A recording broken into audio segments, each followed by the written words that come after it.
a look at practice courses set number 22. Preparation for quiz number 22 tomorrow. We have several transparent surfaces where substances are arranged in layers so that the surfaces are parallel to each other. That word parallel is important here. You're going to see why in just a few moments here. The light ray is directed at the substances as shown below. We're going through air, and then we're going to water, then we're going to glass, and we're going into plastic. You can see that each of these materials has a different index of refraction, which means the light's going to travel at a different speed and go through it at a different angle with each different material. You can see that in the first one, from air to water, N goes up. When N goes up, V will go, N goes up, V goes down, yeah? And as V goes down, theta goes down, and lambda goes down as well. Then we're going from water to glass, where once again, N goes up. As N goes up, V goes down, theta goes down, and lambda goes down. Then we're going from glass to plastic, where N's going down. And when we go from glass to plastic, where N's going down, then we're going to find that V and lambda and theta all go up. And if you look at the diagram, it shows that, right?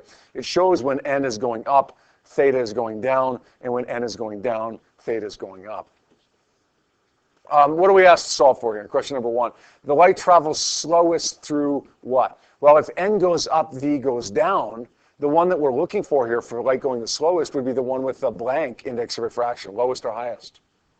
Highest, yeah. You know it's not going to be something in between, right? Like, you know that this is not going to be water.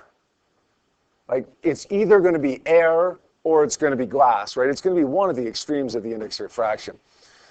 We can think of it in two ways. Well, we know that light travels 3 times 10 to the 8th through air, so therefore it's going to be going slower through the other materials. Therefore, glass is going to be the answer. Or you can just think of it as N goes up, V goes down. N is the highest, V is the lowest. Glass is our answer. Number 1, numeric response number 1, the angle of refraction in glass is what? Now, there's a couple of different ways to look at this, and I'm going to show you both ways. I'm curious how many people did it each way here. I'm going to label this first angle, angle of incidence, theta 1, and I'm going to label this angle down here, theta 2.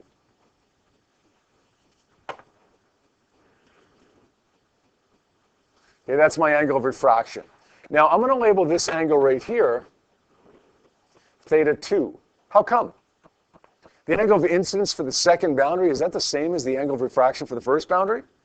It is, because these boundaries are parallel to each other.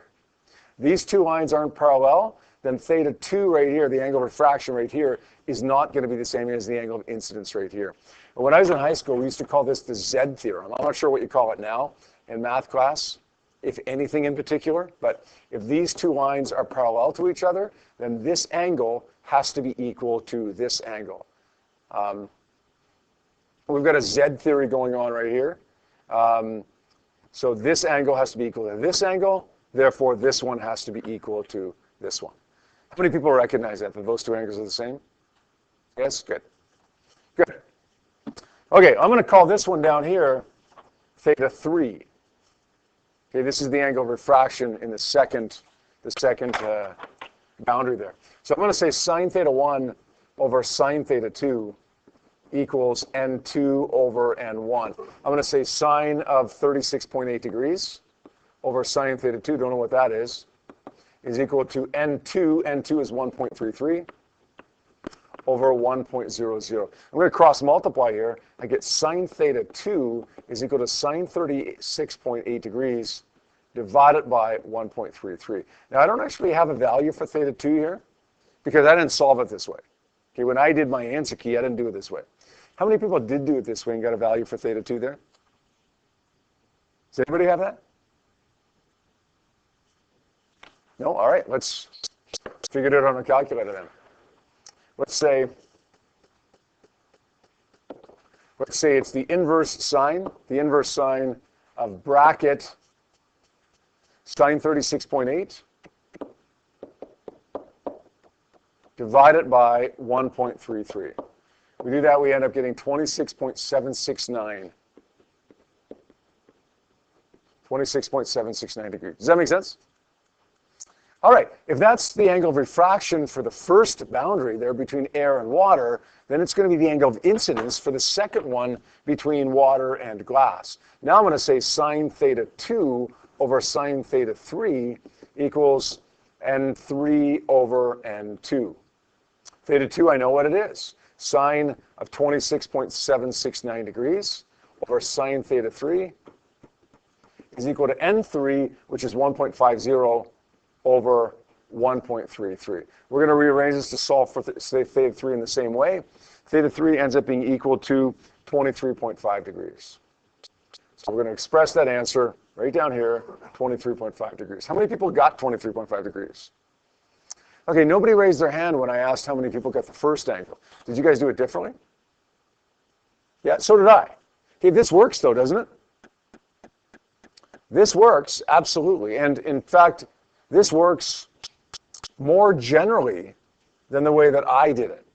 Okay, if you're going to do it my way, which is to basically only do one calculation, you better make sure that these two boundaries right here are parallel to each other. If they're not parallel to each other, okay, you've got to do it this way. You have to do it this way if those aren't parallel. But if they are parallel to each other, why don't you just say sine theta 1 over sine theta 3 is equal to n3 over n1, or sine of 36.8 degrees over sine theta 3 is equal to n3, which is 1.50 over 1.00. We rearrange this the same way, and when we do, we get to 23.5 degrees. How many people did it that way? Yeah, I like that way because it saves the work, right? It's no more correct, but it saves us work, and when we save work, there's less chance of making a silly mistake somewhere. Okay. In the end, I don't really care how you got it, as long as you get 23.5 degrees here. Numerical response number 2 says the critical angle when light passes from water to air. We know it has to go from water to air. Can't be the other way around, right? How come it can't be air to water? How come it cannot be air to water? When you're going from air to water, the angle of refraction is always smaller than the angle of incidence. We need an angle of refraction that's bigger. Okay, we need it when it's going from one medium to another. We need it to bend more, because we need an angle of refraction ultimately to get total internal reflection. We need an angle of refraction that's 90 degrees. The only way we can get 90 degrees for theta 2 is if theta 2 is bigger than theta 1, which means it has to be going from a high to low index of refraction, for instance, from water to air. So let's set this up now. We're going to say sine theta 1 over sine theta 2 equals n2 over n1. We're going to replace theta 1 with theta c.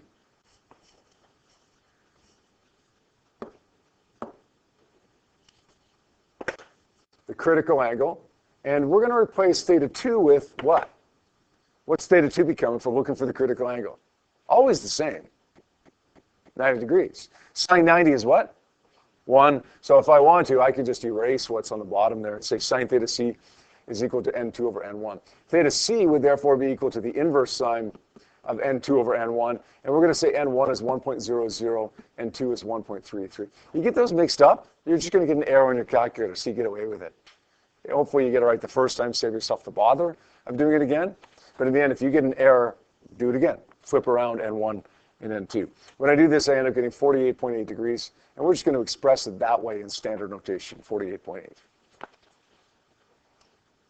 And finally, the last question, numerical response number 3, which I think is kind of a tricky question, challenging question, but a good one. It says a group of students investigates the effect of wavelength on the index of refraction of an acrylic rectangular prism. You guys know that different frequencies, different wavelengths produce a different index of refraction. That's why we get the picture over there on the wall, right? That's why we get the spectrum produced there, the dark side of the moon.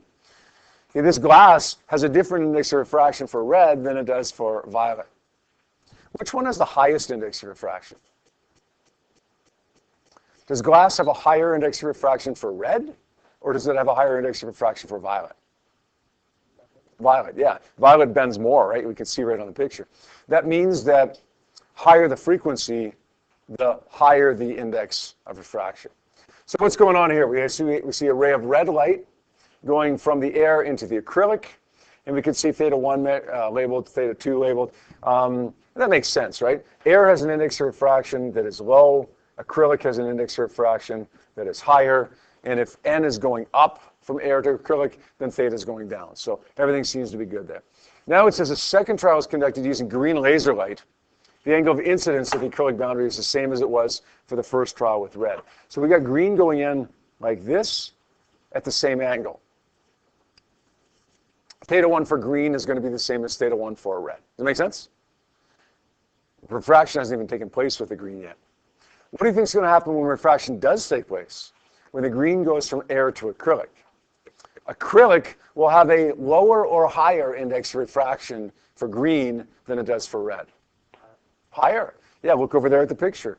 You can see that green bends more than red. The index of refraction, therefore, must be higher for green. So we're going to find that green does something like this. That should be a straight line, not a little curved line like it is, but you get the idea. Does that make sense? Now, let's read on here. It says, comparisons, less than, greater than, the same as. What's the question asked us here? It says, match the numbers of the comparisons above with the descriptions given below. The index of refraction of the prism for green compared to the index of refraction of the prism for red. Well, we already answered that, right? For green, the index of refraction is higher. So that would be a 2, greater than. The index of refraction of the prism for green is greater than the index of refraction of the prism for red. We don't have to remember that. We can picture what's on the board over there. Or, you know what, quiz or test day, like tomorrow on quiz day, you can just look. Theta 2 green compared to theta 2 red. Well, we already figured this one out as well. Theta 2 is going to be smaller for green than it is for red because the index of refraction is higher. That means the answer is going to be 1, less than. The speed of green light within the prism compared to the speed of red light within the prism.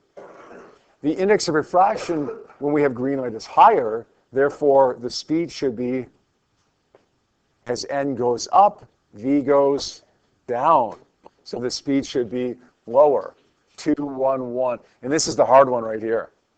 None of them are easy, but this is the hardest of the 4 challenging questions here. The angle of refraction for green light compared to the angle of refraction for red light as they leave the prism. I suspect that there's some of you that got 2, 1, 1, something else. So got the first 3 right and the last one wrong. What happens to red light as it leaves the prism? Red light, when it went from air to acrylic, slowed down. When it goes from acrylic to air on the other side, what happens to it? It speeds up by the same amount, right? So if it speeds up by the same amount, then shouldn't theta go up by the same amount as it went down by? It went down by a certain amount right here. It goes up by the same amount down here. So what we should find is that this refracted line here coming out into the air ends up being parallel to the incident ray that we had in the beginning in the air. Can you see that with my diagram there? I don't know how well I've drawn it, but these 2 lines should be parallel to each other. If it speeds up, if it slows down by a certain amount right here, it's going to speed up by the same amount right here. If it decreases by a certain angle right here, it's going to increase by the same angle right here. Okay, what about green? When green goes into the acrylic, it slows down more, and its angle decreases more. But when it goes from acrylic to air, what should happen? It should also speed up by more, and the angle should also increase by more. So we should find here that the angle of refraction ends up being exactly what it is for red. It was different in between because the green slowed down more and therefore changed the angle more. But when it leaves, it's going to speed up by more and therefore change the angle more again, back to where it was before. So we're going to find that theta, the final index of refraction, the final angle of refraction for as it goes into the air is going to be the same for green as it is for red. Therefore, we're going to say the answer is 3 there, 2, 1, 1, 3.